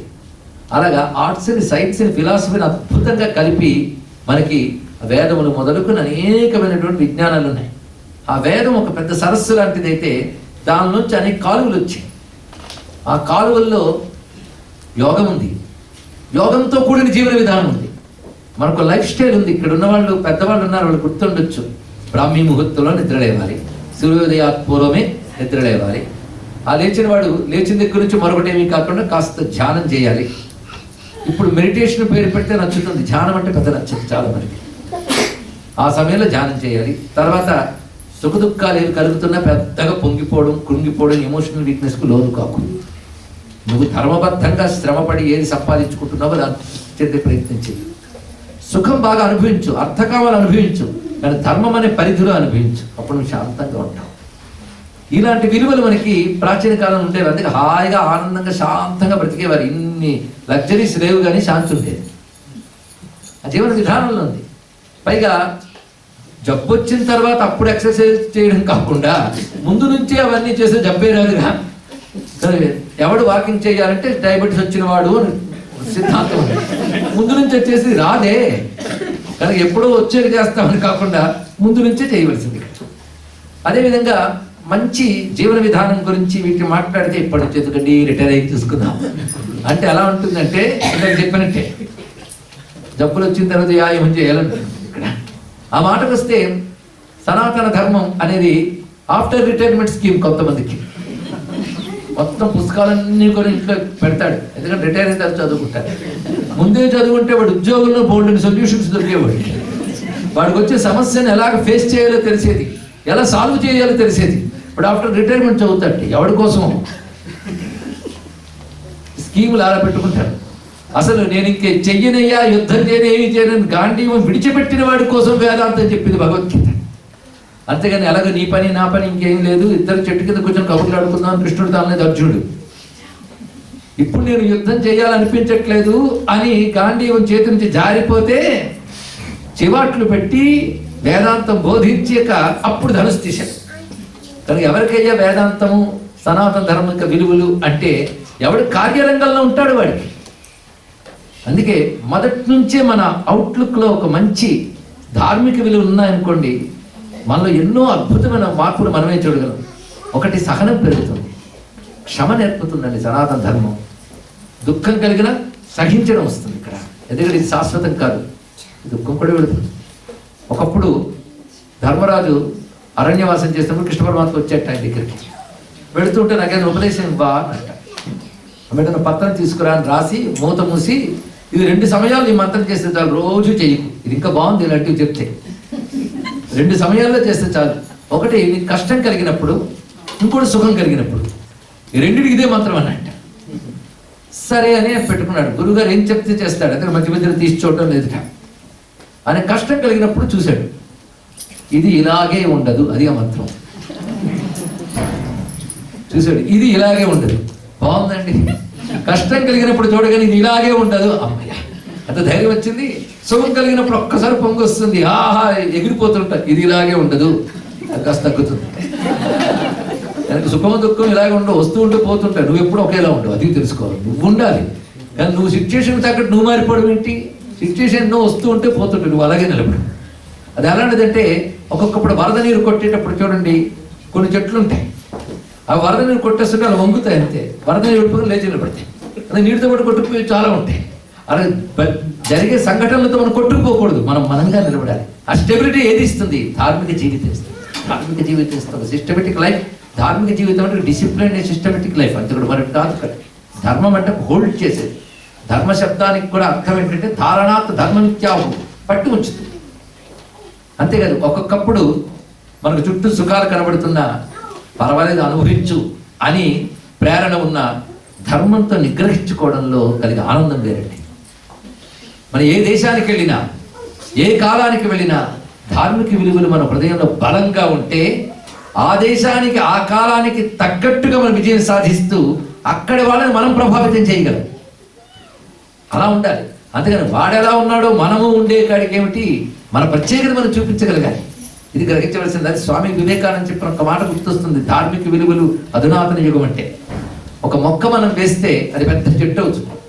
కానీ మొక్క చెట్టు కావడానికి ఎన్ని సహాయాలు తీసుకుందో తీసుకోండి. చూడండి, మట్టి, నీరు, గాలి, వెలుతురు ఇన్ని తీసుకున్న మొక్క ఇవన్నీ తీసుకున్నారు కదా, మట్టిగా మారదు, గాలిగా మారదు, వెలుతురుగా మారదు, నీరుగా మారదు, చెట్టుగానే ఎదుగుతుంది ఇక్కడ. అలాగే మీరు ఎన్ని అధునాతన జీవితాలు చూసినా, ఎన్ని దేశాలు కాలాలు మార్పులు చూసినా మనదైన సనాతన ధర్మ విలువలతో మనం అలాగే ఎదిగే ప్రయత్నం చేయాలంటాడు స్వామి వివేకానంద. అది మనం కాపాడుకోవాలి. ధార్మిక విలువలకు ఉన్నటువంటి శక్తి అంత విశేషంగా మనకు గోచరిస్తున్నది. మీకు భారతం తెలుసు కదా, భారతంలో అర్జునుడు గొప్ప క్యారెక్టర్. భారతం చదవని వాడికి కర్ణుడే హీరో, భారతం చదివిన వాడికి తెలుస్తుంది వాడంత ఫెయిల్యూర్ క్యారెక్టర్ మరొకడు లేడని. ఎవడైనా హీరో చెప్పుకోవాలంటే కృష్ణుడు హీరో అసలు.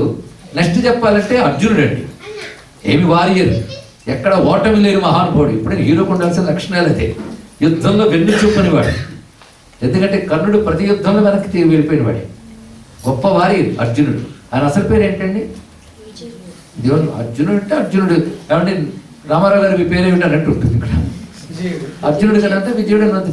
కానీ ఆయనకి అసలు పేరు కృష్ణ. ఆయన నల్లనివాడి. ఎందరు కృష్ణులు ఉన్నారంటే భారతంలో అసలు కృష్ణుడు ఒకడు. ద్రౌపదీదేవి పేరు కృష్ణ. ద్రుపదరాజు పుత్రిక కనుక ద్రౌపది. ఆవిడ కృష్ణుని పేరు కూడా మనకు తెలియదు. అర్జునుడు కూడా కృష్ణుని పేరుంది. ఆయన యొక్క గొప్ప గుణాలు బట్టి కొన్ని పేర్లు వచ్చేట. అర్జున అంటే తెల్లని వాడని అర్థం. ఆయనే చెప్తాడు విరాట పర్వంలో, నాకు అర్జున అని పేరు ఎందుకు వచ్చిందంటే నేను ఎప్పుడు తెల్లని పనులు చేస్తాను కనుక. అంటే ఇప్పుడు వైట్ అండ్ వైట్ వేసుకు తిరుగుతుంటాడు. అది కాదండి అర్థం ఇక్కడ.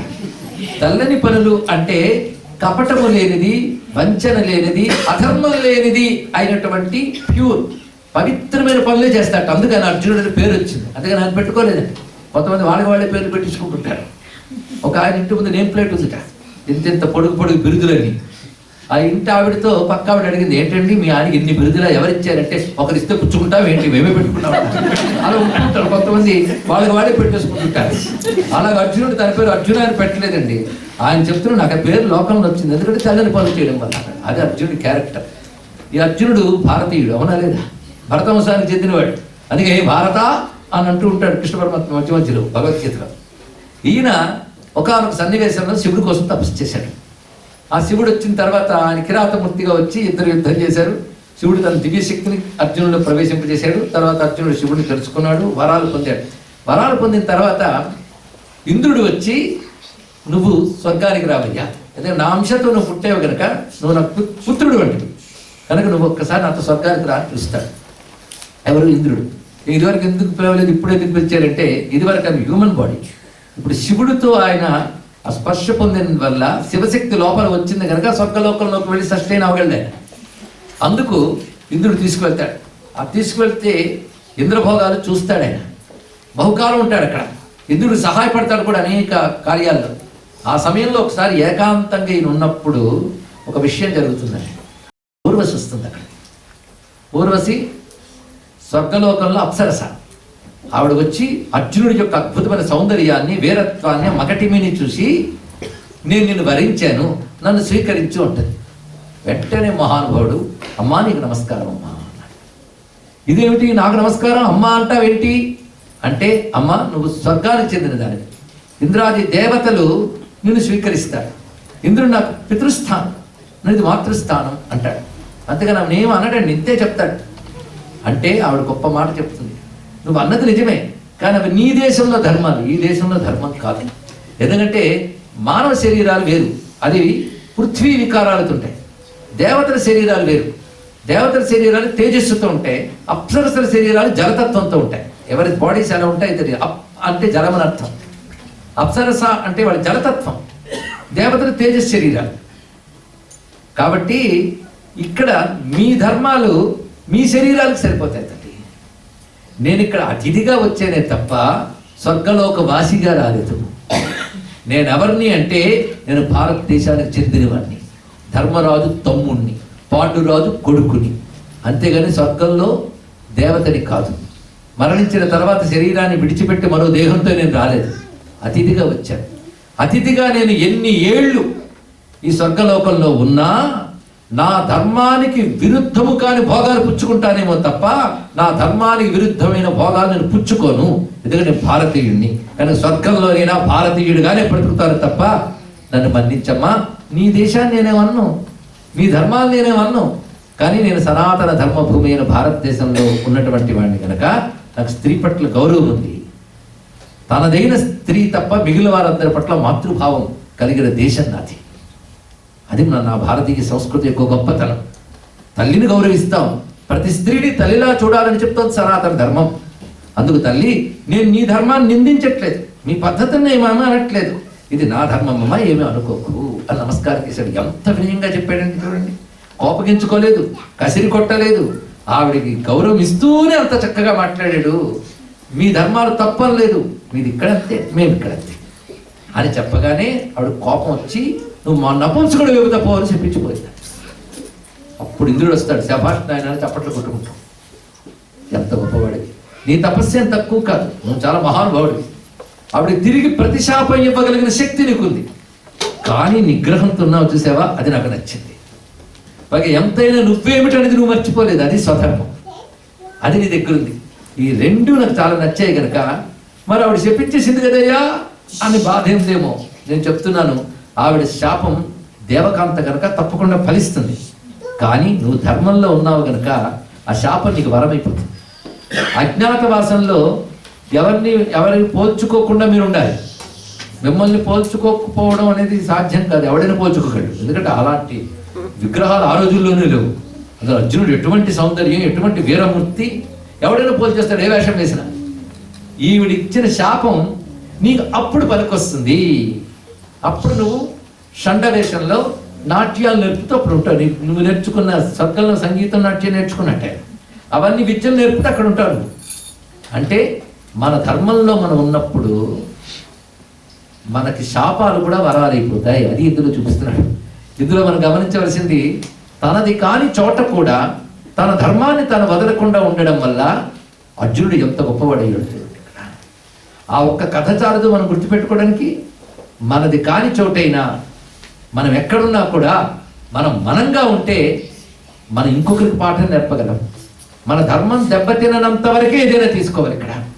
ఎందుకంటే ఒక అద్భుతమైన ఆర్థిక స్థానం కోసమో లేదా నేర్చుకున్న విద్య రాణించడం కోసమో మరొక చోటుకు మనం వెళ్ళవచ్చు, తప్పేమీ లేదు. మనిషి ఆనందంగా హాయిగా సంపాదించగలిగినంత కాలం, విద్యని ప్రపంచానికి ఉపయోగించగలిగినంత కాలం చేయవచ్చు. కానీ అదే సమయంలో తనదైనటువంటి పరంపరని మాత్రం విడిచిపెట్టరాదు. ఇది చాలా ప్రధానమైన అంశము. అయితే ఆ పరంపర కూడా డైనమిక్, ఎప్పుడు అలాగే ఉండదండి. మన సనాతన ధర్మంలో గొప్పతనం ఏంటంటే కాలానికి తగ్గట్టు కొన్ని మారుతుంటాయి. ఈ మార్చేటువంటి శక్తి కూడా మనకు లేదు, అంతే కదండి. డాక్టర్ గారు ఈ మందు ఇలా వేసుకో, అలా మందు వేసుకో అని చెప్తారు. మనకు ఒక్కసారి బిజీగా ఉంటాం, మనకు మనమే మార్చేసుకుని ఆయన అలా చెప్తాడు. కానీ భోజనం తర్వాతే వేసుకోవాలి ఏంటి, భోజనం ముందు వేసుకుని మన కొడుకులోకి వెళ్తుందిగా, భోజనం ముందు వేసుకుందామని మనం ఆల్టర్ చేయకూడదు, తర్వాత మిగలం. కనుక అక్కడ ఉన్నప్పటికీ కూడా అది ఇలాంటి హడావిడిలో వేసుకోలేనప్పుడు ఏం చేయాలి, డాక్టర్ సలహా కావాలప్పుడు. అలాగా మన సంస్కృతిలో ఏంటంటే ధర్మం అన్ని కాలాలు ఒకేలా ఉండదు, ఒక్కొక్క కాలంలో మారుతుంది అని కూడా చెప్పింది మన సనాతన ధర్మం. అది గొప్పతనం ఇక్కడ. అంతేగాని ఈ పుస్తకంలో ఏది చెప్పారో అది కానీ తూచా తప్పకుండా పాటించకపోతే నువ్వు నరకమునకు పోయేది జాగ్రత్త. ఇందులో పాటించో స్వర్గంలో అప్సరసలు నీకు మదిరితో వెల్కమ్ చెప్పేదరు ఇవి కూడా ఉన్నాయి వాళ్ళ గ్రంథాల్లో. మన గ్రంథాలు ఎలా ఉంటుందంటే ఒక మాట అంటాడండి మనుస్మృతిలో స్వయంభూ మనువు, ఒక కాలంలో గొప్ప ధర్మంగా ఉన్నది కొంతకాలానికి అందరి చేత అధర్మంగా అనిపించినట్లయితే దానిని విడిచిపెట్టాలి అని చెప్పాడు. ఎంత ఓపెన్నెస్ ఇక్కడ ఉంటుందండి, ఆశ్చర్యం. ఇక్కడ నాయన వేదంలో చెప్పినది అన్నీ పాటించు కర్మలు, కానీ తత్వదృష్టి నీకు లభించాక దేనివల్ల ఈ జ్ఞానాన్ని పొందేవో దాన్ని విడిచిపెట్టాడు. ఏన త్యజసి తత్యజ త్రైగుణ్య విషయా వేదా నిస్త్రైగుణ్యో భవ అర్జున. త్రిగుణాలకు సంబంధించిన జ్ఞానం చెప్తుంది వేదం, నువ్వు త్రిగుణాతీతుడి వైపు. దేనితో వీటన్నిటిని దాటేవో దాన్ని కూడా విడిచిపెట్టి అన్నాడు. ఇది ఎలాంటిదంటే పడవ పట్టుకుని ఒడ్డు దాకా వెళ్ళాం, ఒడ్డుకు చేరికి ఏం చేసాం, నాకు ఇంత హెల్ప్ చేసిందని పడవను భుజాన్ని వేసుకుని రావు, అక్కడ వదులుతున్నామని. అలాగే ఈ ధార్మిక గ్రంథాలు ఇవన్నీ నీకు మార్గాన్ని నిర్దేశిస్తాయి, దాని ద్వారా సాధన చేసి ఆ రిచువల్స్ కూడా దాటిపో, రిచువల్స్ వదిలిపెట్టండి. పైగా నువ్వు వదిలిపెట్టడానికి సహజంగా వదలాలి. అది క్రమంగా. అది ఎలా వదలాలి అంటే మన రామకృష్ణ పరమహంస చెప్తారు, ఒక పుండు వచ్చిందనుకోండి, అది పీకేయాలని చెప్పి గట్టికి పీకితే మరో పుండు అవుతుంది. దాని ముందు లేపనాలు అవి రాయాలి. పుండు తీసేయడమే లక్ష్యం, కానీ తీయడం ఒక పద్ధతి ఉంది. అలాగే మానవుడు కూడా తరించడానికి ధర్మం చెప్పినటువంటి సంప్రదాయాలు పాటించాలి, ఆచారాలు పాటించాలి. వీలైనంత వీలైనంత వీలైనంత అనేది మళ్ళీ రిలేటివ్. ధర్మం పాటించడం ఈ రోజుల్లో ఎలా అవుతుందండి అంటుంది ఒక ఆవిడ. ఆ పక్కన ఆవిడ పాటిస్తూ ఉంటుంది. అక్కడే కనిపిస్తుంది ఇక్కడ. అంటే ఎంత అధునాతన యుగమైనా పాటించదలుచుకున్న వాళ్ళు పాటిస్తున్నారు. ఇది తెలుసుకోవాల్సింది. ఇక్కడ చేస్తున్నారండి మీరు. నేను విదేశాల్లో కూడా చూసాం, అనేక మంది ప్రతికూల పరిస్థితుల్లో కూడా ధర్మం పాటిస్తున్నారు. ఇక్కడ వాళ్ళలోనూ మన దేశ కుటుంబ విలువలు, ఆత్మీయతలు, వీటితో పాటు ఆ నిత్యము దేవతలను ఆరాధించడం, కుటుంబాన్ని చక్కగా చూసుకోవడం, ధర్మబద్ధంగా జీవించడం, మన సనాతన గ్రంథములు అధ్యయనం చేయడం, 10 మందికి సహకరించడం, ఇవన్నీ చేస్తున్నారండి. అంటే చెయ్యాలనుకున్నవాడు ఎక్కడైనా చేస్తాడు. అందుకే ఈ దేశాలను తిరిగే ఒక సామెత తయారైంది, కావలసిన వాడు కాలిఫోర్నియాలోనే చేస్తాడు, అక్కర్లేనివాడు అమలాపురంలో కూడా చేయడు. కనుక మనకు ఒక సంసిద్ధత, అది తెలుసుకోవాలనే తపనుంటే ఎక్కడైనా చేయవచ్చండి. అదే స్వామి వివేకానంద మొట్టమొదట వచ్చినప్పుడు పాశ్చాత్య దేశాలు అడుగుపెట్టినప్పుడు అప్పుడు సిచ్యుయేషన్ ఏమిటి ఇది కూడా తెలియాలి కదా. అప్పుడు పరిస్థితి, మన దేశంపై ధర్మంపై గౌరవం లేదు, ఎవ్వరికి కూడా ఏమాత్రం గౌరవం లేదు. ఎందుకంటే మన పరాయి పాలనలో ఉన్నాం. ఆ పరాయితనం కూడా పాశ్చాత్యం, దాని యొక్క మరొక స్వరూపమే అమెరికా, అంతే కదా. అక్కడ వాళ్ళందరికీ ఇండియన్ సొసైటీ మీద గౌరవం లేదు. భారతదేశం అంటే స్నేక్స్ అండ్ కౌస్ని పూజిస్తారు, విగ్రహారాధన చేస్తారు. ఎందుకంటే వాళ్ళకి అర్థం కాదు కనుక అంత మూర్ఖత్వమే. వాళ్ళకి అర్థం కానిది ఇంకొకటి పాటించేది మూర్ఖత్వం అని నిర్ణయించే ఒకనొక మానసిక రోగానికి పేరు యూరోపియన్ సిండ్రోమ్ అంటారు. వాళ్ళకి అది అందుకే ప్రతిదీ వెళ్ళి అది అనాగరికం, అనాగరికం, మేమే నాగరికం చేసామంటారు. వాళ్ళకి అరే మన దేశానికి దాడికి వచ్చేటప్పటికే మనకు బోల్డని శాస్త్రాలు తయారయ్యాయి, ఒక సిస్టమేటిక్ ఆర్డర్ ఉంది, యూనివర్సిటీలు ఉన్నాయి, అధ్యయనం చేస్తున్నారు, అందులో ప్రొఫెషనల్స్ వృత్తి విద్యల మీద ఉన్నాయి, శాస్త్ర విద్యలు, అన్ని విద్యలు ఉన్నాయి. అవన్నీ చూసి మూర్ఖత్వం అంటారా? అంతే కదా. పాములు ఆవులు మీ దేశంలో పూజిస్తారంటే సమాధానం చెప్పలేకపోయాం. పూజించదగ్గ ఆవులు పాములు మా దేశంలోనే ఉంటాయని చెప్పారండి. ఇక్కడ దాని మీద రీసెర్చ్ చేయాలి. ఎందుకు ఆవులు పూజించారు, ఎందుకు పాములు పూజించారు, ఏమిటి పాము అంటే ఏమిటి, వీళ్ళ కాన్సెప్ట్ ఏమిటి తెలియాలి. కానీ తీసిపారేయడమా? అప్పుడు అన్నీ తీసిపారేసేవారే. వాళ్ళకి తోచిన డెఫినేషన్స్ ఎలా చేసేవారు. శివలింగాన్ని ఎందుకు పూజిస్తారంటే అది అసహ్యం, జుగుప్సాకరంగా వ్యాఖ్యానాలు చేశారు. మన వాళ్ళు ఏమయ్యారంటే అప్పుడు సిచ్యుయేషన్లో ఒకటి వాళ్ళు పాలిస్తున్నారు కనుక వాళ్ళ మీద హీరో వర్షం. ఎప్పుడైనా అంతే అండి, రూల్ అండ్ రూలర్కి మధ్య ఉండేది. రూలర్ చాలా గొప్పవాడు కనుకనే నన్ను పాలించగలిగాడు అని ఒక సైకలాజికల్ ఫ్యాక్టర్ ఉంటుంది, ఇన్ఫీరియారిటీ ఉంటుంది. కనుక వాళ్ళకి చాలామంది వాళ్ళ చదువులు చదివి వాళ్ళని గౌరవిస్తూ వాళ్ళ చుట్టూ తిరిగి వాళ్ళ చేత బహద్దూర్, సర్ లాంటి బిరుదులు పొందుతూ అదే విద్యలు అనుకునేవాళ్ళు కొంతమంది, మరి కొంతమంది దేనికి మేము పనికిరావు అనుకునేవాళ్ళు కొంతమంది. ఇలా ఉంది ఇప్పుడు భారతీయుల పరిస్థితి. ఆ దేశస్తులుగా గౌరవం లేదు. అలాంటి సమయంలో వివేకానంద బయలుదేరి వెళ్ళాడు. అక్కడ సిచ్యుయేషన్ చూడాలి. వివేకానంద అంటాం కానీ ఎలాంటి సంఘటనలను ఫేస్ చేసాడో తెలియాలి. అక్కడికి వెళ్ళేటప్పటికీ గౌరవం లేని వాళ్ళు కూడా గౌరవంతో దండం పెట్టేటట్టు మాట్లాడాడు స్వామి వివేకానంద. మీరు లేనిపోని ప్రాంతంలో ఉన్నారు, ఏ కాన్సెప్ట్ ఎందుకు వచ్చిందో చెప్పాడండి. అప్పుడు ఆయన వయసు అంతా 30 ఏళ్ళు. అప్పుడు మోడర్న్ టైం అనేవాడు. అప్పుడు మోడర్న్ టైంలో ఆ మహానుభావుడు, అప్పుడు మోడర్న్ సైన్స్ ఉన్నటువంటి మేధావులు కూడా అంగీకరించారు భారతదేశాన్ని. ఆయన వెళ్ళింది హిందూ మతం గురించి చెప్పడానికే కాదు, అనేక మతాల గురించి జరిగే సభలో హిందూ మతం తరపున వెళ్ళాడు. ఆ వెళ్ళిన వాడికి సరైన అవకాశమే ఇవ్వలేదు. మొట్టమొదట ఒక్క 4 నిమిషాలు మాట్లాడడానికి అవకాశం ఇస్తే తర్వాత రోజులన్నీ ఆయన మాట నిలబెట్టేటట్టు మాట్లాడేటట్టు. అది వివేకానంద. ఒకసారి చరిత్ర చదవండి. ఎందువల్ల అంటే సనాతన ధర్మం యొక్క గొప్పతనం అది తెలియగానే వాళ్ళందరూ అంగీకరించారు. ఆయన మొత్తం 3 ఏళ్ల పాటు 1893 నుంచి 96 వరకు అటు అమెరికా, యూరోపియన్ కంట్రీస్ మొదలైనవన్నీ తిరిగి భారతదేశం చేరుకున్నాడు. ఆ 3 ఏళ్లలో అనేక చోట్ల వేదాంతిక్ సొసైటీస్ ప్రారంభించారు. అప్పటికప్పుడు అంటే ఆయన చెప్పి వెళ్ళిపోయాడనే కాకుండా వాటి నిరంతరం స్టడీ చేసుకోవడానికి సిస్టమ్ ఏర్పరిచాడు మహానుభావుడు. 30 ఏళ్ళ కుర్రాడు, మర్చిపోవద్దండి. ఇక్కడ పిల్లలకి చెప్పండి, ఆ మహానుభావుడు పుస్తకం అనేది దగ్గర పెట్టుకోకుండా ఒకచోట బ్రహ్మసూత్రాలు చెప్పాడు. ఒక చోట నారద భక్తి సూత్రాలు చెప్పాడు, ఒక చోట పతంజలి యోగ సూత్రాలు చెప్పాడు, ఒక చోట రామాయణం గురించి, ఒకటి చోట భారతం గురించి, ఒకటి చోట భగవద్గీత గురించి మాట్లాడుతూ ఉంటే 30 ఏళ్ళ కుర్రాళ్ళు మళ్ళీ చెప్తున్నాను. అప్పుడు మనం చదివేమా లేదా, ఎప్పటి నుంచి అక్కర్లేదు, రిటైర్మెంట్ స్కీములు పెట్టుకుంటామో ఆ వయసులో మాట్లాడాడు. ప్రపంచమంతా నమస్కారం చేసింది. తిరిగి 96లో భారతదేశంలో అడుగుపెట్టాడు. అప్పుడు ఒక మాట అన్నాడు, ఈ దేశం నుంచి వెళ్ళేటప్పుడు నాకు ఈ దేశం మీద ప్రేమ ఉండేది, అన్ని దేశాలు తిరిగి వచ్చిన తర్వాత ఇప్పుడు నేను చెప్తున్నాను, నా దేశంలో ప్రతి మట్టి కణం పవిత్రమైనది.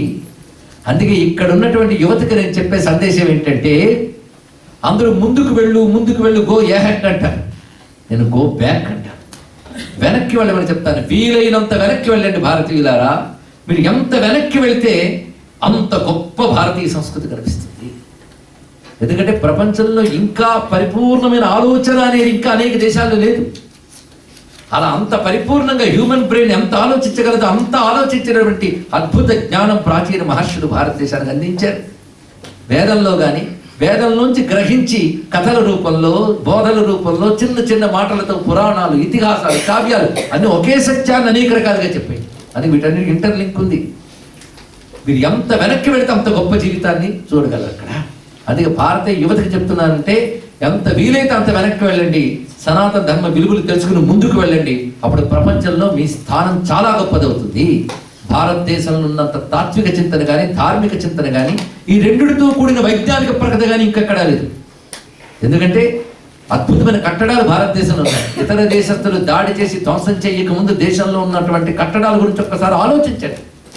ఇప్పటికీ హంపీలో వాళ్ళు ధ్వంసం చేసిన మిగల్చగా మీరు అక్కడికి వెళితే ఒక ఆలయం ఉంటుంది. ఒక స్తంభం చుట్టూ చిన్న స్తంభాలు 7 ఉంటాయి. దానిలో ఒక్కొక్క స్తంభాన్ని కూడా ఒక్కొక్క స్వరం పలుకుతుంది, సప్తస్వరాలు. అబ్బాబలి కొట్టారు, ఇదంతా దేవుడి దయ అనడం కాదు, ఇంజనీరింగ్ స్కిల్లే ఉంది. ఆలోచించండి ఎలాంటి స్ట్రక్చర్స్ ఉన్నాయి మనకి. అదేవిధంగా ఏ నక్షత్రం ఎలా ఉంటుంది, నక్షత్రంలో రాశి చక్రం, భచక్రం అంటే ఏమిటి, ఆ నక్షత్రాలకు పెట్టిన పేర్లకి ఆకారాలకి కనబడుతుంది. ఇప్పుడు టెలిస్కోప్తో చూస్తే కానీ నక్షత్రాల ఆకారం కనబడితే వాళ్ళు పెట్టిన పేర్లలో ఆ జ్ఞానం పెట్టారు. జ్యేష్ఠ నక్షత్రం అంటే మనకున్న నక్షత్రాలలో బిగ్గెస్ట్, జ్యేష్ఠ అంటే బిగ్గెస్టే.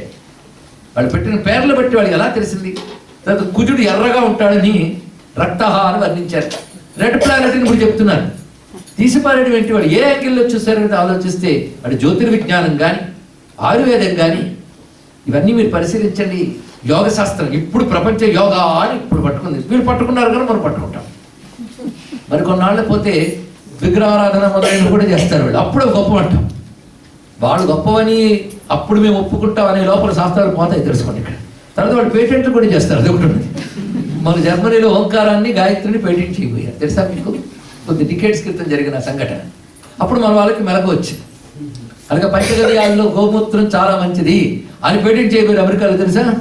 నువ్వు టెస్ట్ ట్యూబ్లో ఇప్పుడు కనుక్కున్నావు, మా దేశంలో మట్టి పిసుక్కున్న వాడికి కూడా తెలుసు ఆ విషయం. అంటే ఒక విజ్ఞానాన్ని జీవిత విధానంలో చెప్పేశారు. ఇక్కడ నేను చెప్పిన దాంట్లో పాతదే గొప్పది, కొత్తది కావాలని చాదస్తం చెప్పట్లేదు, కానీ కొత్తది గొప్పది, పాతది కాదు అనేటటువంటి చాదస్తం వదలని చెప్తున్నాను ఇక్కడ. అది సనాతన ధర్మ విలువలతో మనం పురోగమించాలి. ఒక చెట్టు ఎంత ఆకాశానికి ఎదిగినప్పటికీ కూడా ఇంకా ఎదుగనే అనాలి, కానీ నేలతో బంధం తెచ్చుకోకూడదు చెప్పాలి ఇక్కడ. ఆకాశానికి ఎదుగుతున్నా అని చెప్పి నేలతో బంధం తెచ్చుకోకూడదు. అది ఎన్ని విధాలుగా మనం ఆధునిక కాలమైన ఏ కాలమైన ఎదిగినా సనాతన ధార్మిక విలువలతో కూడినటువంటి అధునాతన జీవితం మనం గడిపితే మన జీవితం ఒక అర్థవంతమైన జీవితం అవుతుంది, మీనింగ్ఫుల్ లైఫ్. ఇంకొకటికి ఆదర్శవంతమైన జీవితం అవుతుంది. ఇదయ్యా అసలైన జీవితాన్ని ప్రపంచానికి పాఠం చెప్పగలిగిన వాడు అవుతాడు భారతీయుడు. అందుకే భారతీయ అనే పేరు కలిగిన సనాతన ధర్మం, హిందూ మతం అనే పేరు కలిగిన సనాతన ధర్మం ఒక జీవన విధానంగా పెద్దలు గౌరవిస్తూ ఉంటారు. అందుకే మన ధర్మాన్ని మనం పాటిద్దాం, ఇతర ధర్మాలను గౌరవిద్దాం. ఇది ఒక్కటి తెలుసుకుంటే చాలు. ఎందుకంటే ప్రతి స్త్రీ నాకు అమ్మతో సమానం, కానీ మా అమ్మ నాకు దైవంతో సమానం. ఈ మాట గుర్తుపెట్టుకుంటే చాలు. ఈ ఆలోచన విధానం ఇక్కడున్న భారతీయులకి కాదు, మన దేశంలో ఉన్న భారతీయులకు కూడా కలగాలి. ఇక్కడి నుంచి మీరు చెప్తే వాళ్ళకి తప్పకుండా కలుగుతారు. ఇక్కడ ఇది చేయవలసిన అవసరం కూడా మనకున్నది. కనుక ఈ కొద్ది సమయంలో మన ధర్మం గొప్పతనం గురించి కాస్త అభిమానం కలిగేటట్టు అభిమానంతో నేను మాట్లాడితే ఇక్కడికి వచ్చి మాట్లాడిన దానికి ప్రయోజనం సిద్ధించినట్లని భావిస్తూ సహృదయమైనటువంటి ఇంతమంది శ్రోతల్ని వాళ్ళు కలుసుకోవడం నాకు ఆనందంగా ఉన్నది. ఒకనొక అనుబంధం మీతో కలగడమే చాలు నాకు అందరికీ కూడా ఆ పరమేశ్వరుని యొక్క కరుణా కటాక్ష వీక్షణాలు లభించి మీరు అధునాతన జీవితంలో అన్ని రకాలుగా విజయం సాధిస్తూ, ఎందుకంటే ఆధ్యాత్మిక జీవితం అంటే అధునాతన జీవితంలో ఫెయిల్యూర్ కాదు, అధునాతన జీవితాన్ని సక్సెస్ చేసుకోవడం ఆధ్యాత్మిక జీవితం. ఆధ్యాత్మిక జీవితం అంటే బియాండ్ ద లైఫ్ కాదండి, it belongs to the life. ఇది తెలుసుకోవాలి. ఎలాగయ్యా అంటే ఆధ్యాత్మిక జీవితానికి భౌతిక జీవితానికి తేడా ఏమిటంటే, చీకట్లో నడవడం భౌతిక జీవితం, చేతిలో దీపం పట్టుకు నడవడం ఆధ్యాత్మిక జీవితం. చీకట్లు కూడా నడవచ్చు, దాని దీపం పట్టుకున్నవాడికి వెలుగు అవుతుంది. ఆధ్యాత్మిక జీవితం ఉన్న వాడికి వాట్ ఈజ్ వాట్ తెలుస్తుంది, నిబ్బరం వస్తుంది, ధైర్యం వస్తుంది, సత్యం తెలుస్తుంది. అటువంటి సనాతన ధర్మానికి నమస్కరిస్తూ, ఆ ధర్మాన్ని ప్రసాదించిన మహర్షులకు నమస్కరిస్తూ, ఆ జ్ఞానాన్ని మన దాకా తీసుకువచ్చి ఇప్పటికీ తీసుకొస్తున్నటువంటి వివేకానంద, రామకృష్ణ పరమహంస, రమణ మహర్షి మొదలైనటువంటి మహాత్ములకు ప్రణమిల్లుతూ స్వస్తి.